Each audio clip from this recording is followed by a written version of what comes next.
Welcome to another episode of BOACast. Becoming Our Age. Learning, laughs, relationships, and responsibility is what we focus on. Producer Duke. Hi, how are you doing today? Good to be here. Good. Today I wanted to go over the pillar laughs that I selected for BOA as being one of our core things. This is one where I'm smuggling a lot into this definition, if I'm honest with you. Yes, absolutely. So we can go into it a little bit more. So some folks might take my description of laughs here a little lighter than what I actually mean. And that's where I think we could have a good conversation here. Well, I look forward to your elaboration, David. Yeah, absolutely. Well, so as we move into adulthood, whether that's, going to college, getting a full-time plus job, or getting multiple jobs to try to make ends meet, it's natural for us to get busy and get serious, right? And when life is full, it can be harder to plan out into the future, especially if you're in that situation where you have work and school, or you have multiple jobs, you have family responsibilities, etc. So we can fall into patterns where we're being super serious, we're working hard, we're embracing the grind, right? And as responsibilities stack up, whether that's, a romantic relationship, community involvement, faith community, children, parents or grandparents who need care, life gets full and structured, and some folks fall into being way too serious. There's a backside here too, where there are people who don't take anything seriously. So there's a balance. However, I think talking about this is a good idea. So have you ever had that boss that's a real stick in the mud? They're just very serious. Let's get things done. And anytime they're at work, they're just hyper structured mercenary. Have you had somebody like that, or a coworker? I have not. But okay. I know a lot of people do. I've had a little bit of a unique employment history, so that's part of the reason. Fair enough. Working in the arts, it's not as common. Yeah, fair enough. So I have known people like that are just, they're very focused on bottom line, very focused on the work, and they don't have a whole lot of personality. They're not very relatable for their teams, and over time, they become miserable. Because it's all duty, responsibility. Yeah, you can laugh. I said duty 3 times in a row. It's fine. Is that going to summon like Beetlejuice? No. Like you're going to summon duty now? No. But when you say responsibility 3 times in a row, it does summon responsibility. Yeah, take out the trash, please. Anyway. Why am I so compelled to do this? So you're not my dad. When I say laughs, right? 4 pillars: learning, laughs, relationships, responsibility. What I'm saying is that we need to build in some happiness into our life. And I have another diversion I want to take you on before I talk more about that. Joy versus happiness. Happiness is that fleeting feeling. It's a chuckle you get at a joke. It's a feeling of that warm feeling you get when you eat a food you really like, whatever the case is, right? That's what I'm talking about here. I'm talking about happiness. Joy is fulfillment that comes from purpose and significance. Joy comes from our relationships. Joy comes from our responsibilities. And when those things are executed well, right? You have good relationships, you have responsibilities you've taken seriously, and that affects the world or your family or people you care about in a positive way, and you have clarity. In the long term, joy is much more important than happiness. So why am I suggesting that happiness is one of the pillars? I mean, there's actually a really interesting commencement speech that George Lucas gave where he discusses joy and happiness. I recommend you guys look it up. Yeah, that's good. Well, here's why, and this is what it all goes down to. What I have seen with friends and colleagues and others as they grow up and become who they are, I see gaps in people. And one of the gaps is this: they don't build in opportunity for rest and short-term happiness. We talked about gratitude last week. Happiness and gratitude being built into how you engage with life is really, really important because it sets your mindset. And your mindset determines how resilient you are when difficult things come. So having gratitude and happiness in your regular schedule allows you to take on more suffering. And life is suffering. Oh, thank goodness. Yeah, life is suffering. Responsibilities bring hardship, and you need to be resilient. And it helps a lot. So you should take the serious things seriously, but you should also have a sense of humor and levity where possible. So I would even say to be able to bear more suffering. Maybe that's correct. taking on more suffering almost implies you're seeking out more things. Like, I'm so happy, I need to find some more things that really suck. Yeah. I need to find things that are going to really bring me down because I am way too happy right now. No, you have the resilience to bear up under more suffering, and life is always going to find things to throw at you. And you can lift more when you have taken good care of yourself. And I've talked about in the past too, the difference between what you think and how you feel. And if you don't true those two things up, right? Your heart versus your mind. If you don't true those things up periodically, the heart eventually wins and your behaviors will show that you haven't taken care of yourself. And that's one that, I mean, that example comes directly from my own life too. what does that look like? What does that look like? If you are, so this comes up especially if you are a very duty-oriented person or you're a highly analytical person and you're just focused on, this is what I need to do, this is what I need to do, this is what's going to work, right? And you're going at it, but you're ignoring your feelings for a long period of time. The way that can play out is eventually those feelings take over and they show up in your behavior. And so it could be something as simple as, you're having trouble sleeping or you're staying up and doing something less productive. And then that affects the rest of your week. It could be that, you have a harder time laughing, and you're getting way too serious. One of the things that snuck up on me is that I didn't grieve some things that occurred and then put them behind me. And so I was carrying that pain forward and it affected some of my relationships because I hadn't done the grieving process. So it affected some of my relationships because I was holding on to dreams that would never come true, related to people that had passed away. And therefore the dream was dead. There was no reviving it. There was no winning it back. Right. Once the people were gone, I had to let that go, and I didn't for a long time. It is interesting how there's a finality to, obviously it's not the most profound thing in the world to say death is final, but there is a finality to it that is surprising still, in that I've known people who hated their father or mother, had a very terrible relationship with them, hadn't spoken to them in 20, 30 years more.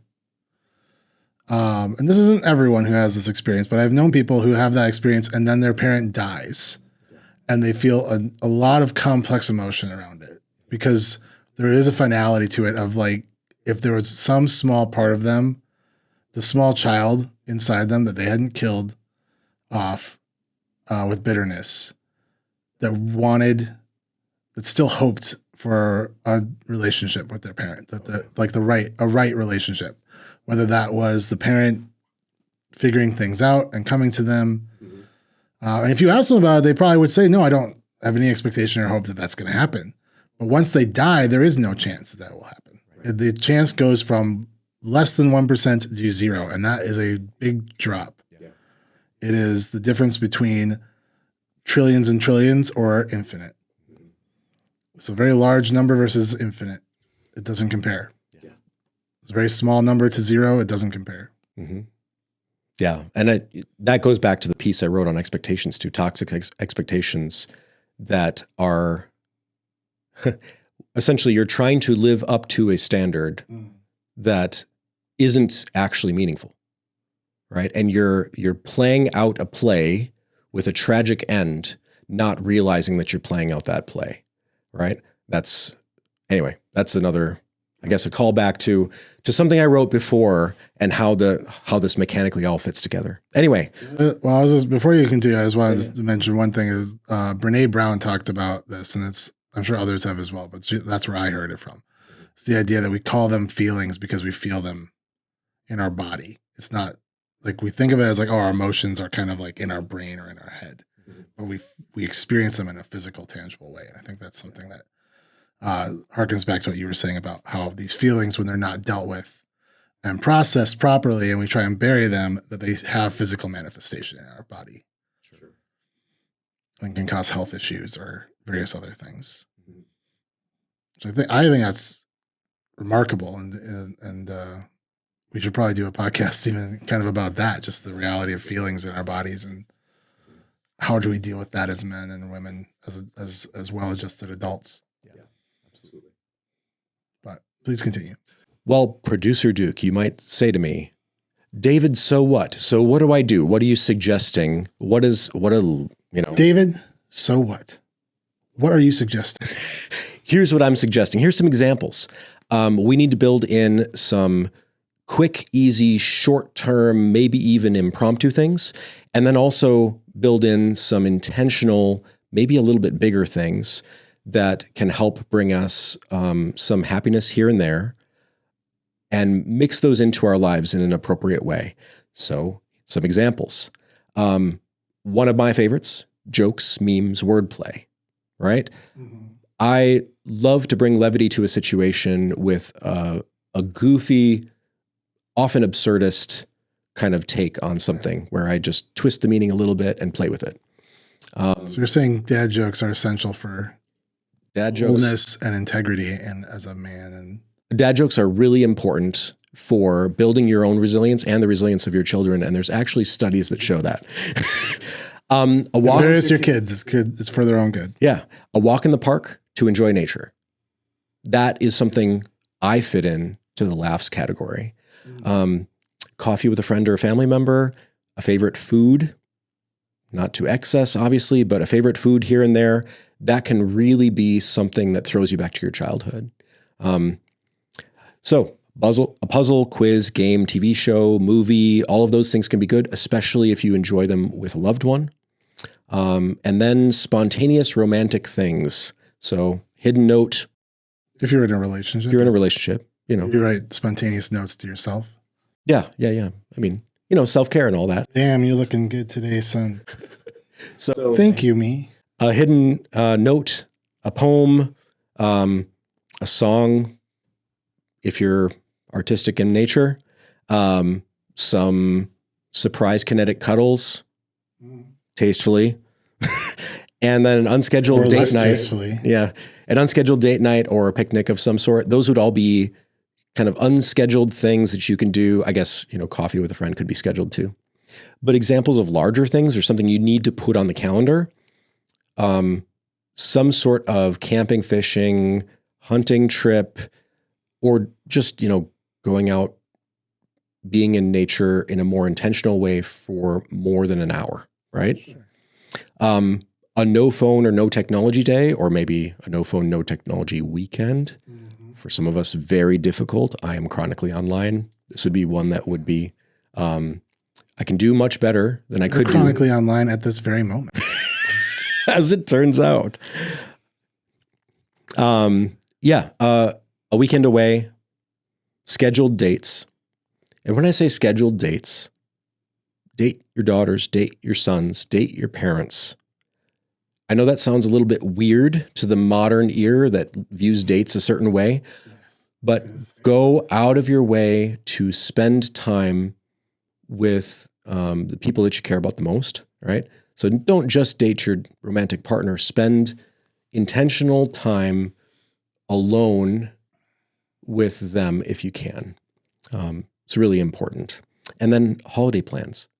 And this looks different for everybody, right? But those holiday plans can be touch points that fuel you for a long time.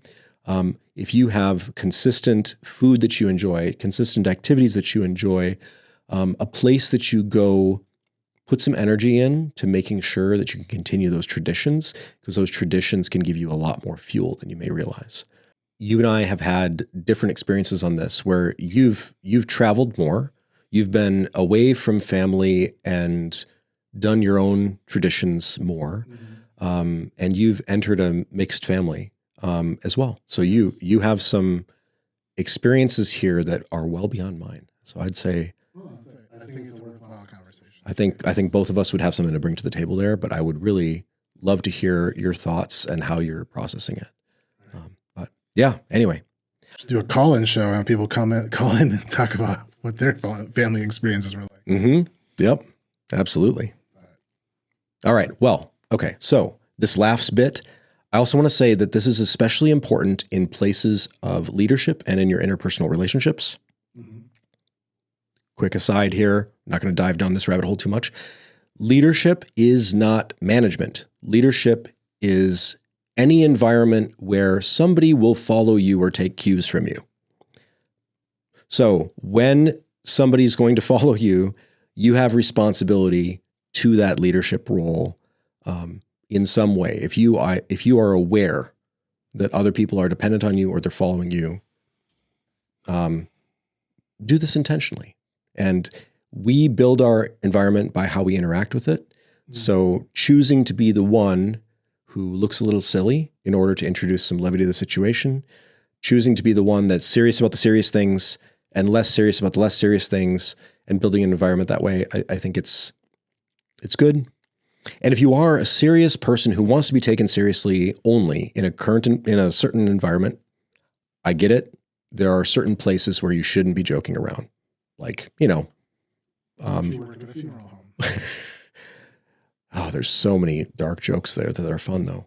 Well, ironically, those places that we would think, oh, this is not a good place to be joking around. A lot of times those are filled with a lot of levity because there is so much darkness and difficulty that they need those things to be able to cope. Yeah, absolutely. And you see this often in like TV shows about medicine or things where they're dealing with death on a day-to-day basis. Mm-hmm. They have to find a way to cope. Right. But as a particular context, right, you might want to be very careful if you are a lawyer who interacts a lot with criminal law. You probably want to be pretty careful. Right. Even in that, it's context based. Yes, you don't, very context oriented. You're not at a funeral home. You're not joking around about death in front of the people who are here grieving their mom or whatever. You're not doing it in front of the customers, as it were. Pardon me. I don't know. I hope my funeral, the funeral manager, when my parents pass, I hope the funeral manager has a good sense of humor. Because I might initiate some of those jokes just to break tension. But yeah, I guess it is context dependent. So yeah. But anyway, if you want to be very serious in a particular environment, you want to be taken seriously, there are times where it's important for you, especially people that are in a position of leadership that wants to provide stability to people. Sometimes you choose not to chase levity too much. I get that. However, around your closest loved ones, I would encourage you to find some of this levity, some of this, less serious interaction, because it will really help you in terms of your relationships. And again, just to kind of call back to it, finding some happiness and some rest and gratitude will really help you be more resilient so that you can take on more responsibility and have better relationships. So that's the wrap. Right. Yeah, I think that I was going to say, even in the context of I want to be a very serious person in a very serious job, and I want my employees to take me seriously or people above me to see that I'm very serious about this work. In the context of your definition of laughter, that can still be a part of that, where